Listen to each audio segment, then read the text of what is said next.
My fiancé demanded an open marriage to balance his feelings, but I found he cheated with a photographer, and what I did next left them petrified. I'm Rebecca, and I need to tell you about the man I almost married and how his hypocrisy revealed his true character. At 33, I thought I had life figured out. 8 years with James, the last 2 engaged, with our wedding just 3 months away. Everything seemed perfect, or at least stable enough to build a life on. The changes started gradually about 18 months before our wedding. James began expressing what I initially thought were normal premarital anxieties. He'd wonder aloud if we were truly compatible or just comfortable. He'd question whether we were together by choice or simply by default after so many years. Sometimes I wonder if we really know what we want, he said one evening while we cooked dinner together. Like, we've been together since we were 25. How do we know this is actually what makes us happy versus just what we're used to? Because I'm happy, James. Aren't you? I think so. But how can I be sure if I've never really experienced anything else to compare it to? These conversations became more frequent after his best friend Marcus got divorced. Marcus had been married for 12 years when his wife left him for someone she'd met at work. The divorce hit Marcus hard, but within a few months he'd transformed himself. New clothes, new apartment, dating multiple women. James was fascinated by Marcus's reinvention. Marcus says he feels like he's living for the first time in years, James told me after one of their weekly drinks. He said marriage made him forget who he was as an individual. Marcus is processing a painful divorce, James. Of course he's going to romanticize being single right now. Maybe, but he made a point about how people settle into relationships without ever really exploring what else is out there. How can you know you're with the right person if you've never seen what other options exist? I started noticing that James's doubts always intensified after spending time with Marcus. Marcus, who had always been charming and successful with women, was now living the bachelor lifestyle James had never experienced. And James was clearly questioning what he might have missed. The pressure built slowly over 6 months. James would bring up articles he'd read about couples who'd explored non-monogamy before marriage. He'd mention statistics about relationship satisfaction, and people who wondered what if after committing too early. He'd reference expert opinions about the importance of conscious choice in relationships. I found this interesting study, he'd say, showing me his phone. Couples who had more relationship experience before marriage reported higher satisfaction levels. James, where is this coming from? Are you having second thoughts about us? Not second thoughts, just thoughts about whether we're together because we're truly right for each other, or because we've never experienced anything else. The conversations always circled back to the same theme. How could we be sure about each other without exploring other options first? James presented it as an intellectual exercise, a way to make our eventual choice more meaningful, but I could see the real motivation underneath. He wanted to experience what Marcus was experiencing, but he didn't want to lose me in the process. 8 weeks before our wedding, James made his proposal official. I think we should try an open relationship, he said one evening, his voice carefully measured. Just temporarily, just to make sure we're choosing each other for the right reasons. James, we're supposed to get married in 2 months. The venue is booked, the invitations are sent, our families have made travel plans. I know the timing isn't ideal, but isn't it better to be absolutely certain now than to wonder later? What if we get married and then spend years wondering what we missed? I'm not wondering what I missed. I chose you.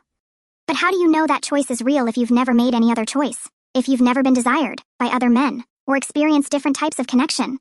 The argument that followed lasted hours. James had clearly thought through every possible objection I might raise. When I pointed out the timing, he said postponing the wedding would be more expensive than being sure about our choice. When I said I didn't want to sleep with other people, he said I was letting fear hold me back from growth. When I said this could destroy our relationship, he said a relationship that couldn't survive exploration wasn't worth having. Look, he said finally, I'm not saying I want to leave you. I'm saying I want to choose you consciously instead of just accepting you by default. This would be temporary, 3 months maximum. And it's not about finding someone better. It's about appreciating what we have more deeply. I spent 3 sleepless nights thinking about his proposal. Part of me recognized the manipulation in his timing and his arguments, but another part of me was terrified that if I refused, James would always wonder what he'd missed, and that wondering would poison our marriage even if we went through with it. Finally, I agreed, not because I believed in the concept, but because I was exhausted from arguing and because James had made it clear that my refusal would be interpreted as fear or insecurity. Okay, I said, 3 months, but with clear boundaries.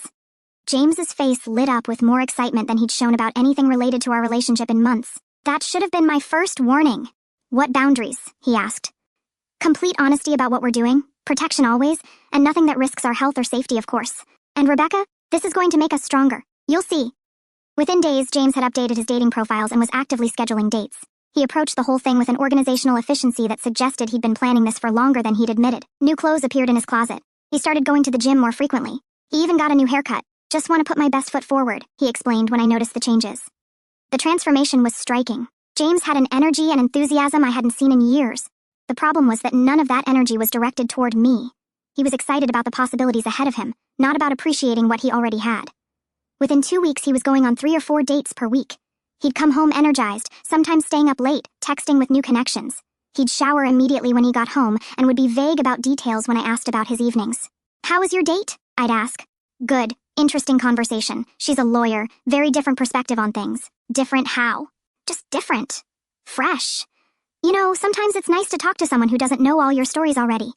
The casual way he dismissed our shared history stung, as if knowing each other deeply was a limitation rather than an intimacy. Meanwhile, I was struggling to even begin exploring. The idea of dating other men while wearing my engagement ring felt surreal. When friends tried to set me up with people, I declined. When men approached me at coffee shops or bookstores, I felt guilty for even considering their interest. "How's your exploration going?" James would ask occasionally, though he seemed more relieved than curious when I said I was taking things slowly. "Maybe you're being too picky," he suggested after I'd turned down another setup. "The point is to experience different types of people, not to find your soulmate. I'm just not comfortable jumping into bed with strangers." "You don't have to jump into bed with anyone. Just be open to connection. Be open to seeing what else is out there." But James's own exploration was clearly physical. He was staying out late, coming home with that particular satisfaction of someone who'd been intimate with someone new. He tried to hide it, but after 8 years together, I could read the signs. 6 weeks into the experiment, I finally forced myself to go on a date. A colleague had been trying to set me up with her brother David for months, and I finally said yes. David was attractive, funny, successful, objectively a great catch, but sitting across from him at dinner, all I could think about was how he wasn't James, how his laugh wasn't familiar, how his stories didn't include me, how starting over with someone new felt exhausting rather than exciting. When David walked me to my car and tried to kiss me goodnight, I let him. It was pleasant enough, but it felt like betraying something sacred. I drove home feeling empty rather than exhilarated. "How was your date?" James asked when I got home. He was already in bed, scrolling through his phone. "Fine. Nice guy. Just nice. He was great, actually. Very charming." For the first time since we'd started this experiment, James looked up from his phone with something that might have been concern. "Are you going to see him again?" "I might." "Well, good for you. That's what this is about, right? Exploring?" But I could see the tension in his shoulders, the way his jaw tightened slightly. James wanted me to explore in theory, but the reality of me actually connecting with someone else clearly bothered him. Over the following weeks, I went on a few more dates with David. He was patient with my obvious emotional unavailability, understanding when I explained that I was figuring some things out. We had good conversations, and I found myself genuinely enjoying his company, though I wasn't ready for anything physical beyond kissing. James, meanwhile, was deeper into his exploration than ever. He was now seeing 3 different women regularly. Sarah, a marketing executive, Jennifer, a yoga instructor, and Amanda, a photographer. He'd developed a rotation system, carefully scheduling his time to maximize his experiences. "This is exactly what I needed," he told me one morning over coffee. "I'm learning so much about myself, about what I want in a partner." "What are you learning?" "Just different women bring out different sides of you. You know, Sarah challenges me intellectually. Jennifer is very zen, very present. Amanda is creative and spontaneous. It's fascinating how different relationships can be. And what does that tell you about us?" "It tells me that what we have is just one type of connection, and now I'll be able to appreciate it more because I understand what else exists." But his behavior suggested otherwise. James seemed less interested in our relationship, not more. He was distracted during our conversations, frequently checking his phone, clearly more invested in his new connections than in examining what we had together. 2 months into the experiment, something shifted. James had been spending more time with Amanda, the photographer. He'd mentioned her more frequently, always with a particular warmth in his voice. When he talked about their dates, he used words like inspiring and alive, words he hadn't used to describe me in years. One evening, he came home later than usual, his clothes slightly rumpled, his hair messed in a way that clearly indicated physical intimacy. But more than that, he had a glow about him that I recognized from the early days of our relationship. He was falling for someone. "How was your evening?" I asked, though I already knew. "Really good. Amanda's incredible. She sees the world in this amazing way. Everything is art to her. Everything has potential for beauty. She sounds special." "She is." He caught himself, seeming to remember who he was talking to. "I mean, it's just nice to experience a different perspective." But the damage was done. James was developing real feelings for Amanda, and it was obvious to both of us. That's when I made my decision about Marcus. I'd been thinking about him more since this whole experiment started. Marcus had always been attractive, successful, charming. During our years together, I'd noticed how women responded to him, how he carried himself with confidence that James sometimes lacked. But more than that, I'd always sensed an undercurrent of attraction between us that we both carefully ignored out of respect for James.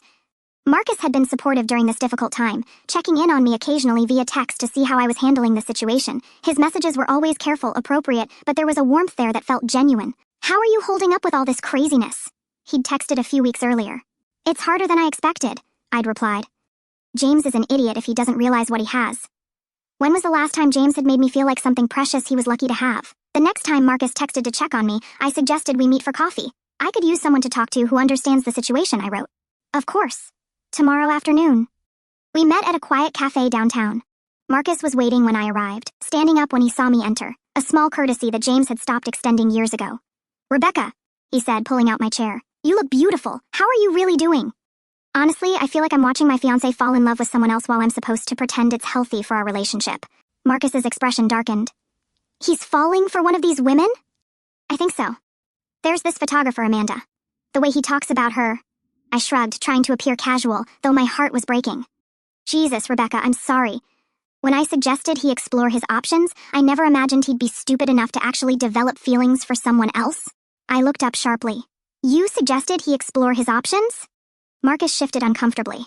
"I mean, we talked about it, about premarital doubts, whether people settle too early, but I thought he'd get it out of his system and realize how good he has it with you. So, this was your idea?" "Not exactly. James was already questioning things. I told him about how liberated I felt after my divorce, how I wished I'd experienced more before settling down." I stared at him, processing this information. "Marcus, do you realize what you've done? Look, I thought James would go on a few dates, remember why he loves you, and come back more committed than ever. I never thought he'd be dumb enough to catch feelings. But you planted the idea. Rebecca, James was already having doubts. I just helped him articulate them. Better he deal with this now than spend your whole marriage wondering what he missed." We sat in silence for a moment, both contemplating the mess that had been created.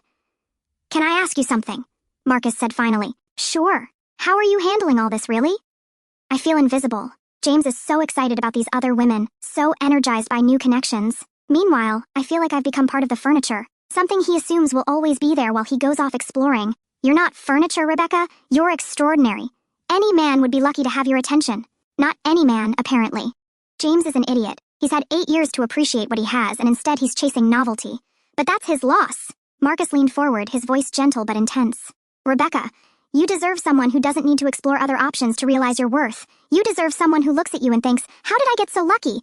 When was the last time James had looked at me that way?" "I don't know," I said, "but I look at you that way every time I see you." The words hung between us, charged with possibility and danger. "Marcus, I know this is complicated." "I know," he said. "But Rebecca, I've been attracted to you since the day James introduced us. And watching him take you for granted while he's off playing the field makes me furious. You're his best friend." "I am. And that's exactly why this is so hard. Do you know what it's like, to watch your friend treat something precious like it's ordinary?" We talked for 2 hours, the conversation growing more intimate and charged. Marcus told me about noticing me at parties over the years, about thinking James didn't deserve me, about wishing he'd met me first. I found myself opening up about feeling undesired, unappreciated, like James was doing me a favor by staying with me. "You're not ordinary, Rebecca. You're intelligent, beautiful, talented, kind. You're the kind of woman men dream about finding. Then why doesn't James see that? Because James is comfortable. He's had you for so long that he's forgotten you're a choice, not a given." When we parted that afternoon, Marcus hugged me goodbye, longer than necessary, closer than appropriate. I could feel the attraction crackling between us, dangerous and tempting. That evening, James came home from another date with Amanda, glowing with the satisfaction of new romance. He barely noticed I was there, disappearing into the shower and then into bed with his phone, texting someone who made him smile in ways I hadn't seen in years. I lay awake that night, thinking about Marcus's words, about feeling desired and appreciated, about what it might be like to be with someone who didn't need to explore other options to realize my worth. The next few weeks were a revelation. Marcus and I began texting more frequently, then meeting for coffee, then for longer conversations that stretched into the evening. He was everything James had stopped being: attentive, curious, completely focused on me when we were together. "Tell me about your work," he'd say, leaning forward with genuine interest. "What projects are you excited about?" When was the last time James had asked about my work with real curiosity, rather than polite obligation? "I love how passionate you get when you talk about design," Marcus said one evening as we walked along the river. "Your whole face lights up. It's beautiful to watch." James used to notice things like that about me. Now he barely looked up from his phone when I talked about anything. The tension between Marcus and me built slowly, carefully. We both knew we were walking toward a line we shouldn't cross, but the attraction was becoming impossible to ignore. More than that, Marcus made me feel like myself again. Interesting, desirable, worth listening to. "Rebecca," he said one evening as we sat in his car after dinner, "I need to tell you something." "What?" "I'm falling for you. I know the timing is terrible. I know the situation is impossible, but I can't pretend anymore. Being with you these past few weeks has been the best part of my days." "Marcus, I know. You're still engaged. I know James is my friend, but watching him treat you like an option while he's off exploring makes me sick. You deserve so much better than that." "What are you saying?" "I'm saying I want to be with you, really be with you, and I think you want that too." He was right. Over the weeks we'd been spending time together, I'd fallen for Marcus too. Not just because he was attractive and charming, but because he saw me, really saw me. He made me feel valuable, desired, interesting. All the things James had slowly stopped making me feel. When Marcus kissed me that night, it felt like coming alive after months of feeling invisible. All the attention, desire, and appreciation I'd been missing was suddenly there, focused entirely on me. "I've wanted to do that for so long," he whispered against my lips. "How long?" "Since the first time I saw you. You were wearing this blue dress at David and Sarah's party 3 years ago. James was checking his phone while you told a story, and I remember thinking he had no idea how incredible the woman standing next to him was. You've been thinking about me for 3 years?" "I've been trying not to think about you for 3 years, but watching James take you for granted while he's off playing with other women. I can't stay quiet anymore." 2 weeks later, Marcus and I slept together. It was everything physical intimacy should be, but hadn't been with James for years. Passionate, intense, completely present. Marcus made me feel beautiful, desired, cherished in ways I'd forgotten were possible. "You're incredible," he murmured as we lay in his bed afterward. "I can't believe James is stupid enough to risk losing you. He doesn't think he's risking losing me. He thinks I'll wait around while he figures out what he wants." "Will you?" "I don't know anymore." For 3 weeks, I lived a double life. During the day, I'd come home to James, who was increasingly distracted by his relationship with Amanda. In the evenings when James was out on his dates, I'd be with Marcus, who made me feel like the center of his universe. The contrast was devastating. James would come home from dates energized and glowing, full of stories about Amanda's creativity and spontaneity. Meanwhile, Marcus would text me throughout the day, remembering details about my projects, asking how I was feeling, making me feel constantly valued. "Amanda has this amazing perspective on art," James told me one morning. "She sees beauty everywhere. It's inspiring to be around someone so positive and creative." That same evening, Marcus said, "I love watching you work on your designs. You get this intense focus, like you're solving puzzles only you can see. It's sexy as hell." James was falling in love with Amanda's novelty. Marcus was falling in love with me as I actually was.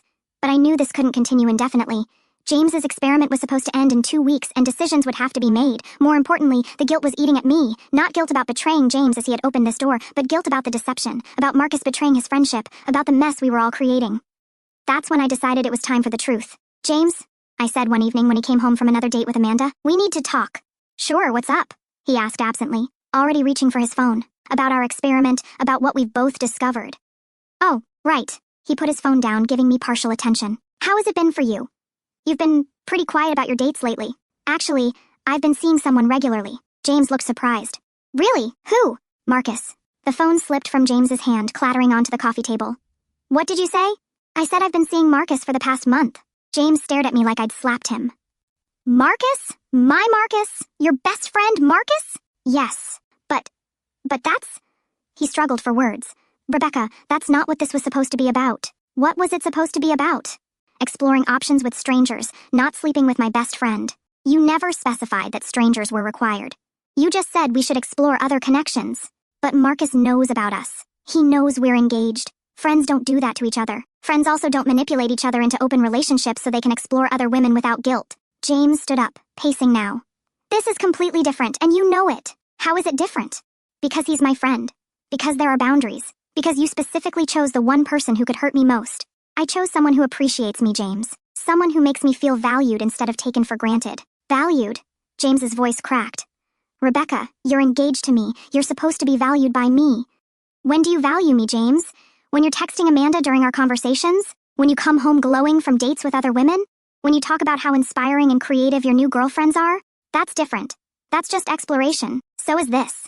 I explored, and I found someone who sees my worth without needing to shop around first.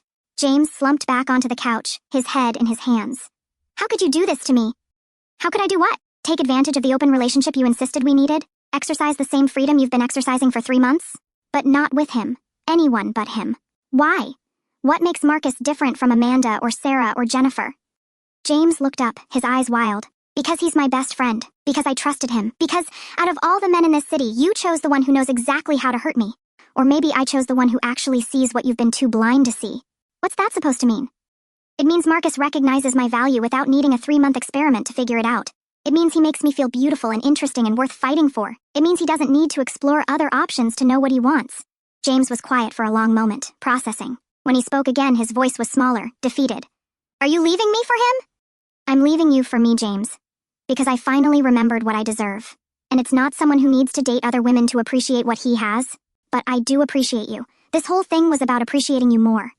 "No, it wasn't. This whole thing was about you wanting to experience what Marcus was experiencing without losing your safety net. You wanted to explore while knowing I'd be here waiting when you were done playing." "That's not true." Isn't it, James? You've spent 3 months having the time of your life with other women while I sat here feeling like I wasn't enough for you. You've been falling in love with Amanda while treating our relationship like an obligation. I haven't been falling in love with Amanda? Yes, you have. You light up when you talk about her. You're more excited about seeing her than you've been about seeing me in years. You think she's creative and inspiring and spontaneous, all the things you apparently don't think I am. James opened his mouth to argue but closed it again, knowing I was right. So, what now? He asked finally. Now you get exactly what you asked for, freedom to choose. The only difference is that I get to choose too. The next evening, I arranged the confrontation I knew was inevitable. Marcus arrived first, looking tense but resolved. James was already pacing when Marcus walked into our living room. You son of a... James said, without preamble. James, let me explain, Marcus said calmly. Explain what? How you convinced me to suggest an open relationship so you could steal my fiancé? I didn't convince you of anything. You came to those conclusions on your own. But you influenced me. You told me about how great it was being single, how much I was missing. I told you how I felt about my own situation. You're the one who decided that meant you should risk your relationship. Risk it? I wasn't risking it. I was exploring while knowing Rebecca would be here when I was done. The words hung in the air, confirming everything I'd suspected about James's mindset. And there it is, I said quietly. You thought I'd wait around while you played the field. James turned to me, his face flushed. That's not what I meant. That's exactly what you meant. You wanted to explore your options while keeping me as your backup plan. Rebecca, that's not fair. What's not fair is expecting me to sit here while you fall in love with other women and then act shocked when I find someone who actually values me. Marcus stepped forward. James, do you hear yourself? You're angry because Rebecca found someone who appreciates her while you've been off exploring other relationships. It's different, and you know it. How is it different? Because you're my friend, because I trusted you, because there are codes, boundaries. What boundaries? Marcus asked. You opened your relationship. You told Rebecca to explore other connections. She did exactly what you asked her to do. Not with you. Why not me? James struggled for an answer. Because you get everything. Women, success, options. The one thing I had that you didn't was Rebecca, and now you've taken that too. The admission hung between us like a confession. This wasn't about friendship or betrayal. This was about James feeling like he couldn't compete with Marcus and being furious that his one advantage had been eliminated. So, Rebecca was a possession to you? Marcus asked quietly. Something you owned that I couldn't have? That's not what I meant. That's exactly what you meant. You didn't see her as a person making her own choice. You saw her as your territory. I stepped forward. James, listen to yourself. You're not upset because you lost me. You're upset because Marcus won me. I'm upset because my best friend betrayed me. Your best friend fell in love with someone who was available because you made her available. Someone you'd been taking for granted for months. I never took you for granted. You spent 3 months dating other women while making it clear that I was your fallback option. How is that not taking me for granted? James looked between Marcus and me, his face cycling through emotions. Rage, hurt, confusion. So, what happens now? He asked finally. Now you deal with the consequences of getting exactly what you asked for, I said. What does that mean? It means you wanted freedom to explore your options, and you got it. You just didn't expect that I'd find a better option while you were looking.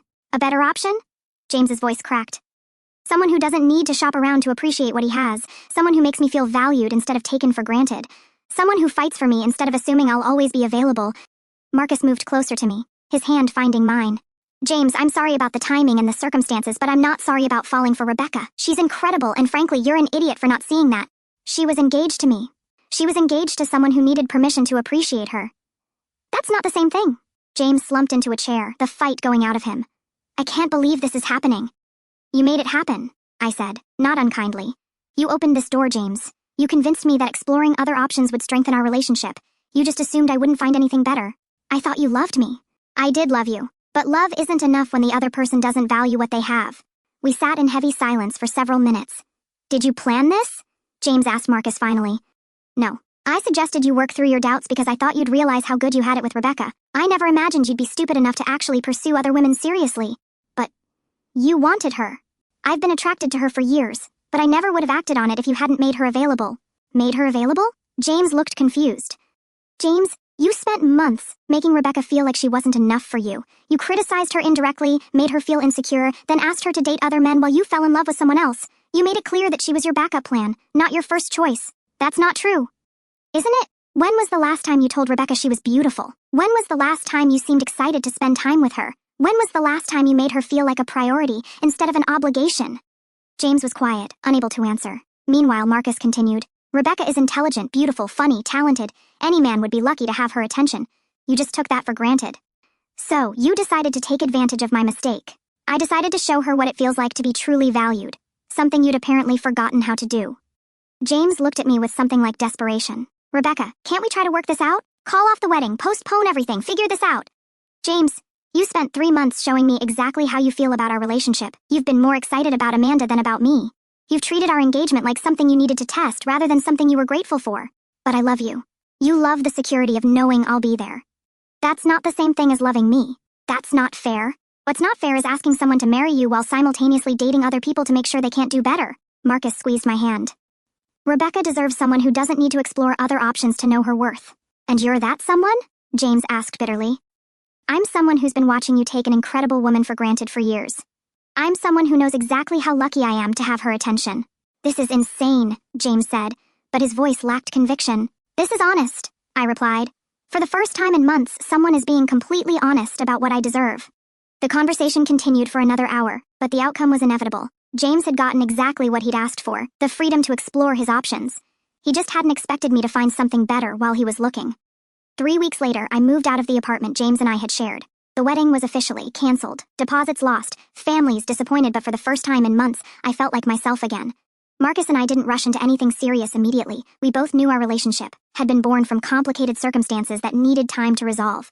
But what we had was real, built on genuine appreciation, mutual respect, and the kind of desire that doesn't require comparison shopping to recognize.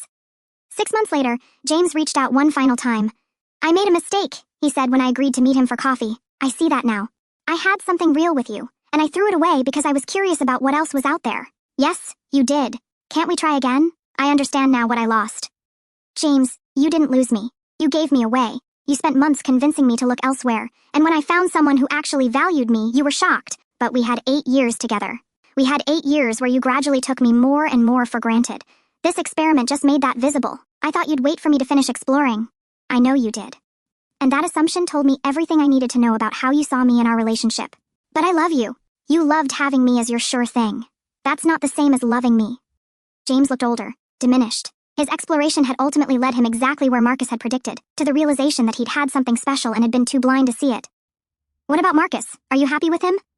I'm happy with someone who doesn't need to explore other options to know my worth. Someone who chose me and keeps choosing me every day. But doesn't it bother you that he betrayed our friendship? He didn't betray your friendship, James. He fell in love with someone you made available. If you hadn't suggested the open relationship, none of this would have happened. I just wanted to be sure about us. And now you are sure. The question is whether that certainty means anything when it came at the cost of losing what you were trying to protect. James was quiet for a long moment. Do you think you'll marry him? I think I'll marry someone who doesn't need permission to appreciate what he has. A year later, Marcus and I were engaged. Not because we felt pressured by timelines or social expectations, but because we'd built something genuine together. Something based on choice rather than habit. Appreciation rather than assumption. The proposal happened on a quiet Sunday morning in his kitchen while we made breakfast together. No grand gestures, no public displays, just Marcus looking at me over coffee and saying, I want to spend my life making sure you never feel taken for granted again. Is that a proposal? I asked, laughing. It's a promise. But yes, it's also a proposal. He pulled out a simple, elegant ring. Rebecca, will you marry someone who already knows exactly how lucky he is to have you? The contrast to James's proposal 2 years earlier was stark. James had proposed because it was the expected next step after 6 years together. Marcus proposed because he couldn't imagine his life without me in it. Our wedding was small, intimate, focused on commitment rather than spectacle. During our vows, Marcus said, I promise to choose you every day not because you're convenient or familiar, but because you're extraordinary. I promise to see your worth, not in comparison to others, but as an absolute truth. When it was my turn, I said, I promise to never settle for being taken for granted again, and I promise to be with someone who doesn't need permission to love me fully. In the small crowd, I noticed some of our mutual friends looked uncomfortable. James and I had been together for 8 years. Our breakup had created ripples through our social circle. Some people felt I'd moved on too quickly, that I should have tried harder to save my relationship with James. Others whispered about Marcus stealing his best friend's fiancé. But I'd learned something important through this experience. Other people's comfort with your choices is not your responsibility. I'd spent too many years making myself smaller to make James comfortable. I wasn't going to make that mistake again. James had continued dating Amanda for a few months after our breakup, but that relationship eventually fizzled. According to mutual friends, James struggled with the realization that his grass is greener mentality had cost him something irreplaceable. He'd gotten his freedom to explore, but the exploration had taught him exactly the wrong lesson, that what he'd had with me was special, not because it was familiar, but because it was rare.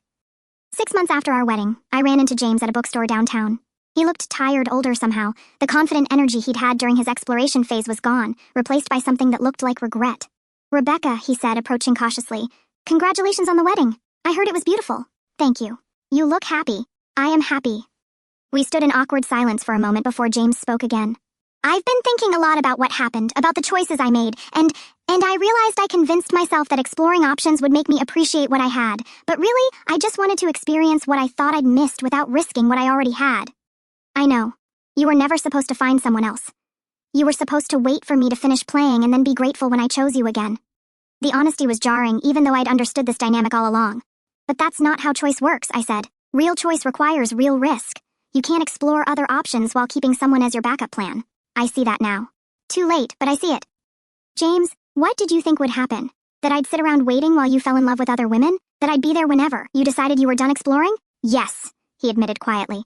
That's exactly what I thought would happen. Why? Because you'd been there for 8 years, because you'd never left before, because I thought your love was unconditional. My love was unconditional, but my presence wasn't. And you confused the two, James nodded slowly. Marcus was right about me taking you for granted. Yes, he was.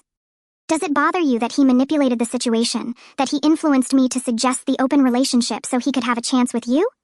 I'd thought about this question many times over the past year. Had Marcus manipulated James? Had he planted seeds knowing they might grow into the destruction of our relationship? I think Marcus saw an opportunity, I said finally. But you gave him that opportunity. If you'd been secure in our relationship, if you truly valued what we had, no amount of influence from Marcus could have convinced you to risk it. So, you don't blame him? I blame him for not being honest with you about his intentions. But I don't blame him for recognizing that you were taking me for granted and acting accordingly. He should have told me he was interested in you. Would that have changed anything? Would you have suddenly started appreciating me more if you'd known your best friend found me attractive? James was quiet, considering. Probably not. I probably would have just been more paranoid. Exactly. The problem wasn't Marcus's interest in me. The problem was your lack of interest in appreciating what you had. I did appreciate you. You appreciated having me. That's different from appreciating me. We talked for another few minutes before parting ways. As I watched James walk away, I felt something I hadn't expected, pity. Not condescending pity, but genuine sadness for someone who'd learned an important lesson too late to benefit from it. That evening I told Marcus about the encounter. How do you feel about seeing him? Marcus asked. Sad, mostly. He looked lost. Do you regret how things happened? I considered the question carefully. I regret that it happened the way it did. I wish James had been able to appreciate what we had without needing to explore other options first. I wish you hadn't had to betray a friendship to be with me. But I don't regret the outcome. Even knowing that our relationship started under complicated circumstances, what we built together is real. Marcus pulled me closer. I want you to know something. Even if James had never suggested the open relationship, I would have eventually told you how I felt. Really? I couldn't have watched him take you for granted forever. Watching someone incredible be treated as ordinary was killing me. But you were his best friend. I was, and that's exactly why I couldn't stay silent. Do you know what it's like to watch your friend have everything you want and treat it like it's nothing special? You could have talked to him about it, told him he was taking me for granted. I tried in subtle ways, but James wasn't interested in hearing that he was failing as a partner. He was more interested in justifying his doubts than addressing them. So, you decided to act. I decided to stop protecting someone who wasn't protecting what he had. 2 years into our marriage, Marcus and I faced our first real test. He was offered a job opportunity in another city, a significant career advancement that would require us to relocate. In my previous relationship, I would have automatically supported James's career moves without considering my own needs.